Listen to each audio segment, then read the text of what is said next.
সুর আর সংসারের চেনা ছন্দে আবদ্ধ ছিলেন না তিনি। গতানুগতিক গানের রাস্তা টানেনি তাকে। বাবা লালজির মতোই বুনো গন্ধ আষ্টে পৃষ্ঠে জড়িয়ে রেখেছিল তাঁকে আমৃত্য। ছক ভাঙা এই গায়িকা গোয়ালপাড়ার গানকে যিনি জনপ্রিয় করে তুলেছেন তার কণ্ঠ মাধুর্যে, তিনি প্রতিমা বড়ুয়া।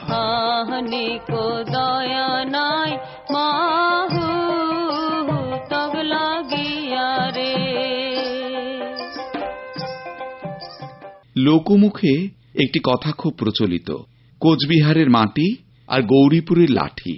রাজ আমলে গৌরীপুর লাঠিয়ালের জন্য বিখ্যাত ছিল, তবে লাঠির সাথে সাথে গৌরীপুরের মাটির গুণও নেহাত কম ছিল না। এই মাটিতেই একদা দিকপাল পণ্ডিতেরা ছিলেন।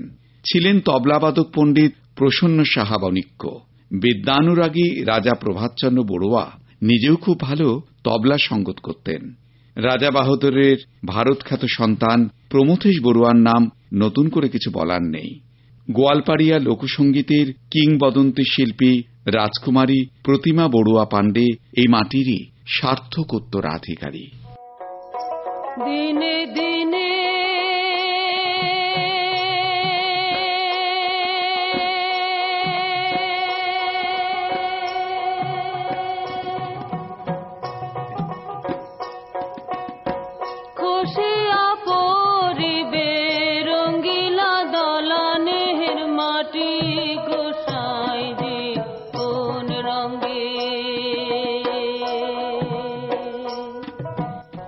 গৌরীপুরের রাজরানী রাজকুমারী প্রতিমাকে সাবধান করে বলতেন, নিম্ন শ্রেণীর মানুষের মুখ চলতে দেশে গান গাওয়া রাজবাড়ির মেয়ের মুখে শোভা পায় না, কিন্তু বিখ্যাত হাতি শিকারী ও জঙ্গল প্রাণ প্রকৃতিশচন্দ্র বড়ুয়ার মেয়ের রক্তে তো বন্যতার টান, ছাপোষা সুর তাকে টানবে কেন?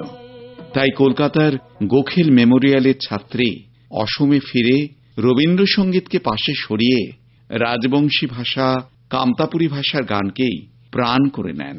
এই গানই পরে গোয়ালপাড়ার গান নামে পরিচিত হয়।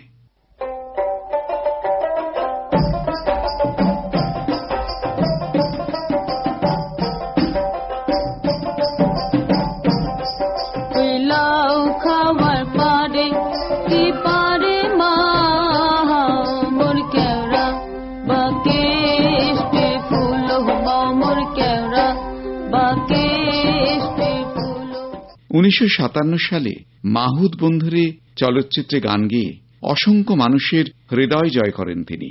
জীবনের বিভিন্ন পর্যায়ে পলাশের রং, গজমুক্তা, বগলার বঙ্গদর্শন সিনেমায় গান পরিবেশন করেন।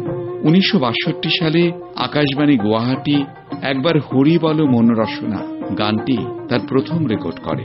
এরপর 320টি গানের রেকর্ড তাকে জনপ্রিয়তার শীর্ষে তুলে ধরে।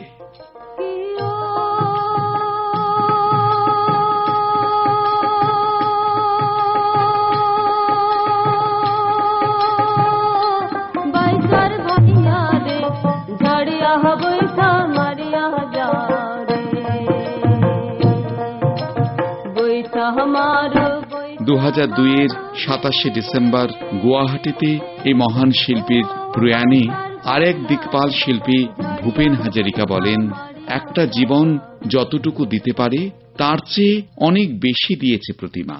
জীবনের পায়ে পায়ে গানের খই ছড়াতে ছড়াতে মৃত্যুর দিকে চলে গেছে, রেখে গেছে বিশাল ভান্ডার। গোয়ালপাড়িয়া লোকগীতিকে বিশ্বের দরবারে পৌঁছে দিতে মন প্রাণ ঢেলে দিয়েছে। গার্হস্থ্য নিয়ে ভাবেনি, শৌখিনতা নিয়েও নয়। সাধারণ পোশাক আশাক, অথচ কি অসাধারণ সৌন্দর্য, ব্যক্তিত্ব। তিনি প্রতিমা বড়ুয়া। জীবন ছাড়িয়া না যাস